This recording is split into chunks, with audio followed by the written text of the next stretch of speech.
Hello everyone. In this video I'm going over a section titled Homogeneous or Homogeneous, as you might hear it pronounced sometimes, but I'm going to say homogeneous. Homogeneous linear equations with constant coefficients. And in this particular video I'm just going to be going over a few examples where we're looking at second order differential equations of this type. All right. And finding their general solution. Okay, so my instructions I'm going to go over 3 examples which will demonstrate 3 different scenarios that you might come across when solving a homogeneous linear differential equation. So the instructions are this: find the general solution of the given second order differential equation. Now again, this is first of all, you can tell it's second order. Right, I stated that already, right? It's second order. It's linear because all the coefficients are constants here, right? 4, 1, 0. So it's definitely a linear equation. And again, because this constant term on the other side, right, when all my derivatives of the dependent variable are on one side and everything else on the other, and it's 0 on the other, that's what makes it homogeneous or homogeneous. Okay, again, because of this 0 here. All right. Well,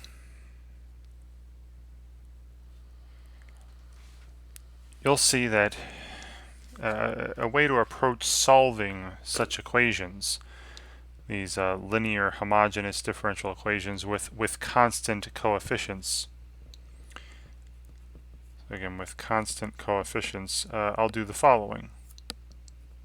And this is only for when you have this particular type of equation that this will actually help you out, actually work out. So hey, I noticed, hey, I got constant coefficients here. It's a linear homogeneous differential equation. Let's make the following substitution. I have y equal, say, e to the m times x power, where m is a constant, right? M is unknown. And what I'm going to be doing is trying to determine, different values of m that make this that would make this particular function a solution to this differential equation. All right, now if y equals e to the mx, then y prime would be m times e to the mx. Y double prime would be m squared times e to the mx, right? And then I substitute these into my differential equation, giving me the following. We'd have 4 times, y double prime, so m squared e to the mx, plus y prime, which is just m e to the mx, equals 0.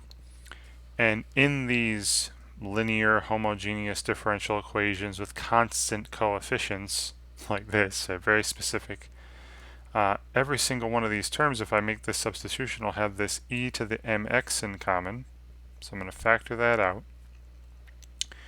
Then we'd have the quantity 4m squared plus m, and that's equal to 0. And we notice that for if m and x are representing real numbers here, e to the mx is never going to be 0, right? If m and x represent real numbers. So I can divide through by e to the mx, and we get what's called the auxiliary equation, or sometimes it's referred to as the characteristic equation, for a linear homogeneous differential equation with constant coefficients. Right. So it's just an equation involving this m that I'm looking for, and that would be this. It's this quadratic equation here. 4m squared plus m equals 0. And you could use the quadratic formula, but this left side here is very easily factorable. So m times 4m plus 1 equals 0, and we get our roots, right? Our possible values of m. One value of m, I'll call it m1, could be 0, right? If m were 0, this would be a true statement. And another root, m2, would be negative 1/4. That would make the second factor equal to 0. Alright, so the scenario I'm in here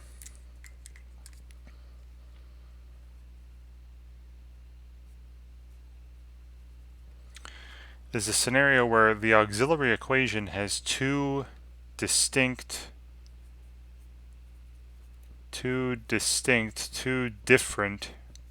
real roots, right? Non-imaginary, no imaginary parts. Right. So in this case, writing out the general solution is very simple. Hopefully you've seen in other videos or other reading you've done. If I have a second order equation, I should be able to determine two linearly independent solutions to that equation, and then the general solution will be any linear combination of those. And those two independent solutions make up what's going to be called, what they call the fundamental set of solutions. So I can state what the fundamental set of solutions is right now.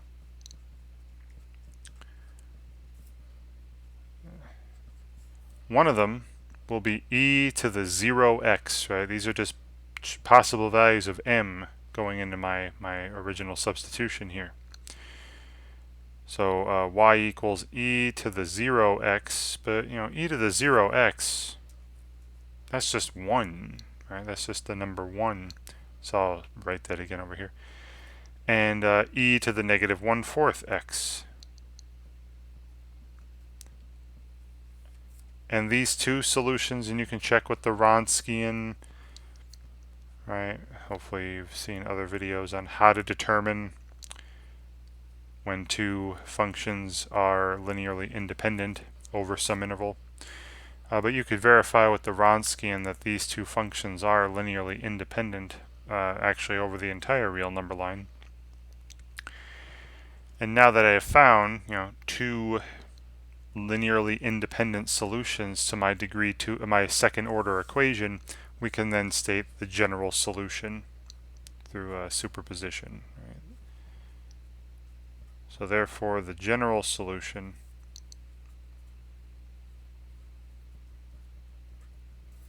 is the following: y equals some constant times 1. So I'll say c1 times 1, but there's really no need to write times 1, plus, and then another constant, say c2, times the other independent function in this fundamental set, times e to the negative 1/4 x, where again c1 and c2 are constants, any number you wish.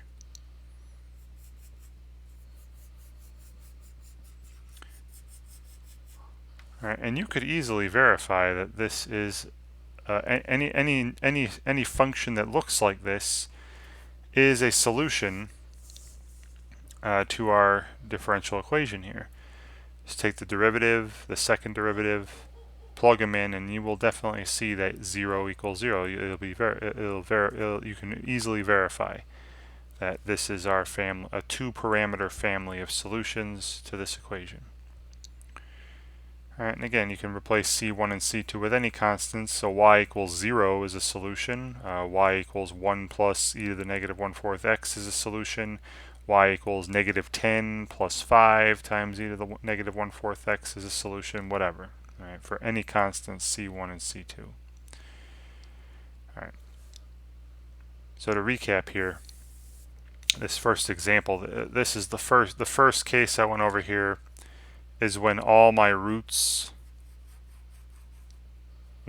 roots of the auxiliary equation are different and real. Then you just replace m in e to the mx with those roots, and you get your set of independent solutions, and then the general solution is simply any linear combination of those fundamental solutions. All right, so that's the easiest case, right, when all the roots are different and real. All right, so let's do this again. So my next example, same instructions, right, to find the general solution of the given second order equation. This time I have y double prime plus 8y prime plus 16y equals 0. So again, it's second order, as was stated, linear, right, with constant coefficients on the dependent variable y and all its derivatives, and homogeneous, because you got 0 as the constant term over here. So if that's the case, right, I see I have a linear homogeneous differential equation with constant coefficients. I'm going to make this substitution. Again, y equals e to the mx power, where m is some constant that I'm trying to find. And as before, y prime would be m times e to the mx, y double prime would be m squared times e to the mx. I make the substitutions and get rid of the e to the mx, and we get that auxiliary equation, which again, second order, this is going to be a quadratic equation in m. I'll have m squared plus 8m plus 16 equals 0. Alright, now this, again, you can use the quadratic formula, but again, here I have a nice, easily factorable polynomial. This is m plus 4 squared, right? It's m plus 4 times m plus 4. So the roots of this equation, right, the solutions, there's only one of them, -4. But it is a solution, twice, right? There's m plus 4 squared. There are two factors that this makes 0. So this might sound familiar, I'm hoping. So m1, m equals -4 with a multiplicity of 2. Alright, so we have the scenario where I have a repeated solution, repeated root. And a little different than the first example, right? In the first example, both roots were different. So when I'm going to write my fundamental set of solutions to this equation, remember it's second order, so there should be I should be able to find two linearly independent solutions to this. Right? Well, so far I can only tell you what one of them are. Right? So when I'm constructing the fundamental set of solutions to this differential equation, one of them I know right away is, y equals e to the -4x. But there's got to be another one, right? It is second order. Alright, so what do? Well, you could use reduction of order, if you've seen another video of mine on reduction of order here, to find a second independent solution. Now I'm not going to go into all that again, how to do reduction of order or that formula that comes out of that, but I'll tell you right now that the second solution that comes from this is e to the -4x again times x.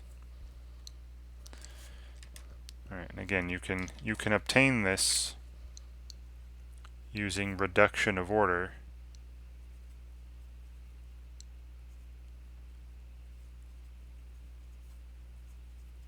But I'll tell you right now, you can save some time. Reduction of order. You can save some time by just remembering the following rule. So in this scenario where you have repeated roots, So suppose m equals, well, I'll just say m is a root of the auxiliary equation with multiplicity, say, k. This has multiplicity 2. So suppose m is a root of the auxiliary equation with multiplicity k. Well, then e to the mx, or t, or whatever the independent variable is, e to the mx would be one solution to the particular differential equation, and then you'd get k of these coming from this. You know, like here we had multiplicity 2, and we got 2 independent solutions coming from m equals -4. If the multiplicity is k, you will be able to generate k independent solutions using e to the mx. So another one would be e to the mx, and then all you do to create a new independent solution is multiply by the independent variable. So times x, that would be another one. And then take this x e to the mx and times x again, so x squared times e to the mx. And you just keep doing this until you get down to x to the k minus 1 e to the mx. Alright, that gives me, you know, k different solutions, k independent solutions to the differential equation involving e to the mx, involving that particular root. So e to the mx, x, e to the mx, x squared, e to the mx, all the way up to, you know, x to the k minus 1 e to the mx are, you know, k linearly independent solutions of the differential equation in question.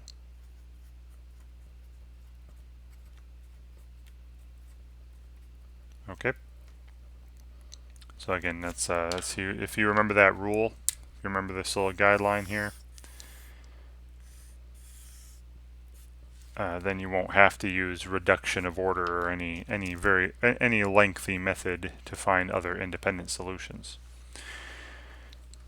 Okay, and this will come back into play in my next video where I go over some higher order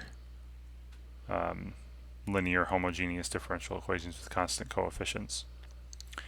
Alright, but for this example, now I have my 2 independent solutions, you know, in this fundamental set of solutions. So then the general solution of this equation looks like the following. Y equals, you know, some constant, again c1, let's say, times the first solution in here times e to the -4x, plus, and then some other constant, say c2, times the second independent solution in here times x e to the -4x, where, you know, c1 and c2 are constants, any constant you wish. Alright, and again, you can verify this. You know, take the derivative, take the second derivative, plug them into the equation, and see that it works out, and you will see that indeed it does work out. I'm not going to waste time on the video. I'll leave that to you if you want to check that out. Alright, so again, c1 and c2 can be any constant, so y equals 0. Now, y equals 0 is a solution of any homogeneous equation. I hope that's obvious. Y equals, you know, e to the -4x plus x times e to the -4x. Replace both c1 and c2 with 1 is a solution. Replace c1 with 0 and c2 with 5. Replace c1 with 10 and c2 with 0. Whatever. You'll get another solution, more and more solutions to this equation. Okay? So again, if you have repeated roots, if you have any repeated roots to your auxiliary equation, you know, say m, e to the mx would be a solution, and then to create other independent solutions, just keep multiplying by the independent variable. x times e to the mx, x squared times e to the mx, x cubed times e to the mx, and so on until you get the number of solutions that's equivalent to the multiplicity, right? So here I only did it once and got the 2 independent solutions related to m equals -4. All right. And my final example, so far we've had the case where each solution was real and distinct, real and different. Here's a case where the solutions to the auxiliary equation were real numbers but repeated. What if there's an imaginary part to my solutions? All right, so that'll be this last example. All right, so same question. All right, find the general solution of the given second order differential equation, but this time it's y double prime minus 4y prime plus 5y equals 0. So again, second order, linear, homogeneous, got 0 on the other side, and constant coefficients. So again, in that particular case, in that case only really, we're going to make this substitution, let y equal e to the mx, and then I'm going to try to find values of m that make this true. So after making those substitutions, we get our, again, our auxiliary equation. Just go back to that first example, see how I did that. And that would be the following. We'd have m squared minus 4m plus 5 equals 0. All right, now this particular equation, this is not factorable over the integers. So you could use a quadratic formula, completing the square. You can jump. I like personally completing the square. So take away 5 and then complete the square here. I would be adding 4. If you don't know how to complete the square, look it up. I'm not going into all of that. That's basic algebra. And this would be m minus 2 squared equals -1. So then m minus 2 could be either positive or negative square root of -1. But if you recall, the square root of -1 is very often symbolized by I. Remember, I is that square root of -1. And so my two solutions here, m1 would be positive 2, plus I, and the other one, m2, would be positive 2 minus I. So I'm in this scenario where I have complex conjugate roots, right? A plus bi, a minus bi.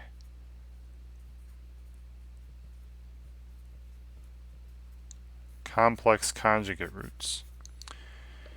So let me just give you a general rule. Again, you can read your text or look up some notes. I'm not going to go into all the development of this. But, if, say, m1 equals a plus bi and m2 equals a minus bi, these complex conjugates, if these are roots of the auxiliary equation for a particular homogeneous differential equation with constant coefficients,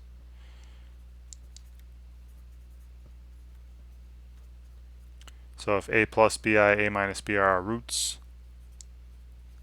then e to the ax times the cosine of bx and e to the ax times the sine of bx. All right.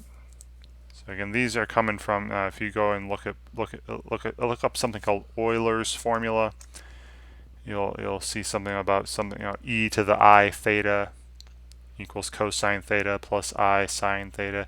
Has something to do with this, why cosines and sines are showing up. But again, I'm not going to get into all that. I'm just going to have you remember this rule here. So e to the ax times cosine bx, e to the ax times sine of bx, where again a is the real part of these solutions, b is the imaginary part.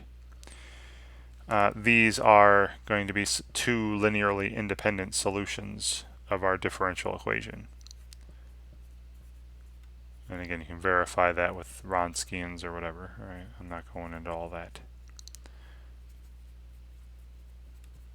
So I'll box this up too. This is important. Okay, and again, this will come into play in my next video where I'm doing the same thing but solving, higher order equations, third order, fourth order, whatever.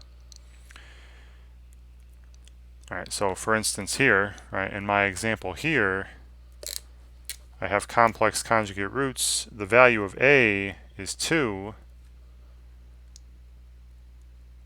Right, the value of A is 2, and the value of B is 1, right, because 2 plus 1i, 2 minus 1i, A and B. A is 2, B is 1. So, second order, I can find those two independent solutions and form that fundamental set. The fundamental set of solutions to this second order equation.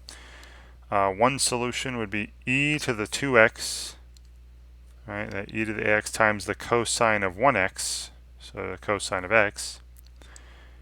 Another second, independent solution would be e to the 2x times the sine of 1x. Right, and therefore I can now state the general solution.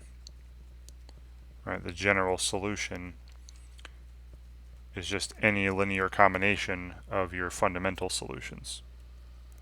So the general solution to this equation is y equals some constant, say c1, times this first solution in the fundamental set, e to the 2x cosine x, plus, and then some other constant, c2, times the second solution in here, right, e to the 2x sine of x. And you may see in some texts where hey, both of these have e to the 2x in common. You can factor that out, say e to the 2x times the quantity, and then just a linear combination of cosine and sine here, c1 times cosine x plus c2 times the sine of x, where again c1 and c2 are any constant you wish. And just as I've said before, you can easily verify. It might take a little while, but take the first derivative, take the second derivative, substitute it all into the equation. You can very easily verify that this family, two-parameter family of solutions, does indeed satisfy our differential equation. All right.